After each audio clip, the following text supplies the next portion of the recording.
Bismillahirrahmanirrahim. Assalamualaikum warahmatullahi wabarakatuh. Perkenalkan, saya atas nama Latono dengan NIM 1913-20950. Di sini saya akan menjelaskan mengenai penginderaan jauh. Apa itu penginderaan jauh?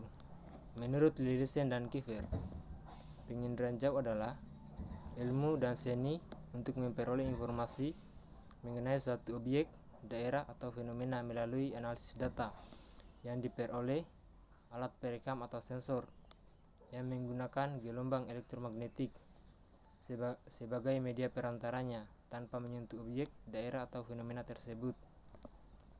Pengertian kedua dari David Lindergreen mengatakan penginderaan jauh adalah berbagai teknik yang dikembangkan untuk memperoleh dan menganalisis informasi tentang bumi. Dan yang ketiga dari Paul G. Carn mengatakan penginderaan jauh adalah penggunaan sensor radiasi elektromagnetik untuk merekam gambar lingkungan bumi yang dapat diinterpretasikan agar informasi berguna dapat diperoleh. Itulah definisi atau pengertian dari penginderaan jauh atau remote sensing. Selanjutnya, komponen-komponen penginderaan jauh. Penginderaan jauh memiliki beberapa komponen yang saling berkaitan, terdiri atas 6, yaitu yang pertama, sumber tenaga. Sumber tenaga alami dalam penginderaan jauh adalah matahari. Dan sumber tenaga tidak alami atau buatan yaitu seperti bleach. Selanjutnya adalah atmosfer. Untuk menjalankan fungsinya, penginderaan jauh menggunakan spektrum elektromagnetik. Spektrum elektromagnetik yang diterima bumi dipengaruhi oleh atmosfernya. Selanjutnya yaitu perolehan data. Perolehan data dapat dilakukan dengan cara manual, yaitu menginterpretasi foto udara atau citra satelit secara visual dan digital. Selanjutnya yaitu objek. Setiap objek memantulkan panjang gelombang yang berbeda, sehingga memiliki kenampakan yang berbeda pula pada sensor. Selanjutnya yaitu sensor. Apa itu sensor? Sensor adalah benda yang digunakan untuk melacak, mendeteksi, atau merekam objek-objek di alam dalam jangkauan tertentu. Dan selanjutnya yaitu penggunaan data. Penggunaan data merupakan faktor penentu keberhasilan dalam penerapan sistem penginderaan jauh. Kemudian jenis-jenis citra penginderaan jauh. Apa saja sih jenis-jenis citra penginderaan jauh? Secara umum, citra dapat dibedakan atas citra foto dan citra non-foto. Citra non-foto dihasilkan menggunakan sensor kamera, sedangkan citra non-foto dihasilkan menggunakan sensor bukan kamera. Berdasarkan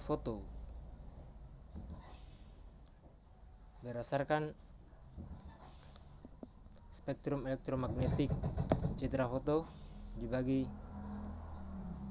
menjadi beberapa jenis. Yang pertama yaitu foto pankromatik, yaitu foto yang merekam seluruh spektrum cahaya tampak sehingga objek yang terekam sesuai dengan kepekaan mata manusia. Yang kedua yaitu foto inframerah, yaitu foto yang merekam spektrum inframerah jarak dekat dengan panjang gelombangnya antara 0,7 sampai 0,9 microwave. Yang ketiga yaitu foto ortokromatik, yaitu foto yang merekam spektrum antara 0,4 sampai 0,56 microwave.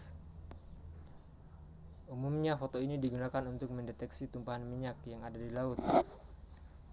Dan yang keempat yaitu foto ultraungu,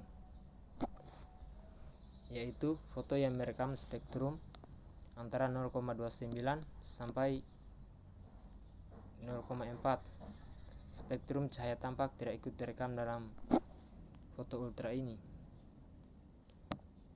Selanjutnya, citra foto berdasarkan sumbu kamera terdiri atas dua, yaitu yang pertama, foto vertikal atau tegak. Foto ini dibuat tegak terhadap permukaan bumi dengan sudut 90 derajat. Yang kedua, foto condong atau miring. Foto ini dibuat dengan sumbu kamera menyudut terhadap garis tegak lurus di permukaan bumi dengan sudut condong 100 derajat atau lebih. Citra foto berdasarkan sudut liputan kamera berdasarkan jenisnya. Kameranya sudut kecil, sudut normal, lebar, dan sudut sangat lebar. Selanjutnya, citra foto. Citra foto dihasilkan dengan sensor, bukan kamera. Citra foto dapat dibedakan berdasarkan spektrum elektromagnetik, sumber sensor, dan warna yang digunakan. Yang pertama, citra inframerah. Citra inframerah menggunakan sensor inframerah termal. Semua benda yang memiliki temperatur di atas 0 derajat absolut akan terekam oleh sensor inframerah termal ini. Misalnya terjadi kebakaran pada daerah tertentu, maka dapat terlihat di situ luas sebaran area kebakaran. Selanjutnya yaitu citra radar. Citra ini merekam gambaran pada spektrum gelombang mikro. Citra radar dihasilkan penginderaan dengan sistem aktif, sehingga bisa digunakan di siang hari maupun di malam hari. Selanjutnya yaitu citra foto warna semu. Warna objek tidak sama dengan warna foto. Misalnya, vegetasi hijau tampak merah karena menggunakan inframerah. Sedangkan citra foto warna asli menggunakan foto pankromatik yang berwarna. Misalnya vegetasi berwarna hijau, maka akan tampak berwarna hijau. Itulah citra non-foto. Kemudian selanjutnya interpretasi citra. Apa itu interpretasi citra? Interpretasi citra adalah kegiatan menafsirkan, mengkaji, mengidentifikasi, atau mengenali objek pada citra. Selanjutnya, menilai arti penting dari objek tersebut. Ada beberapa tahapan dalam interpretasi citra. Yang pertama yaitu deteksi. Deteksi adalah pengelompokan objek dari unsur-unsur interpretasi. Kemudian, tahapan interpretasi citra terbagi atas beberapa. Yang pertama yaitu deteksi, adalah pengenalan objek. Kemudian identifikasi adalah pengelompokan objek dari unsur-unsur interpretasi. Kemudian analisis adalah penarikan kesimpulan objek apa yang kita temukan. Selanjutnya, unsur-unsur interpretasi citra. Ada 8 unsur interpretasi citra, dibuat dari yang paling mudah untuk dikenali yaitu primer hingga yang paling sulit untuk dikenali. Yang pertama yaitu rona. Rona adalah tingkat kecerahan objek pada citra. Pada saat foto udara hitam putih, rona objek dapat bervariasi dari hitam sampai putih. Pada foto berwarna, rona lebih mudah diinterpretasikan berdasarkan ketampakan warna objek. Rona gelap atau hitam banyak menyerap cahaya, contohnya vegetasi atau tumbuhan.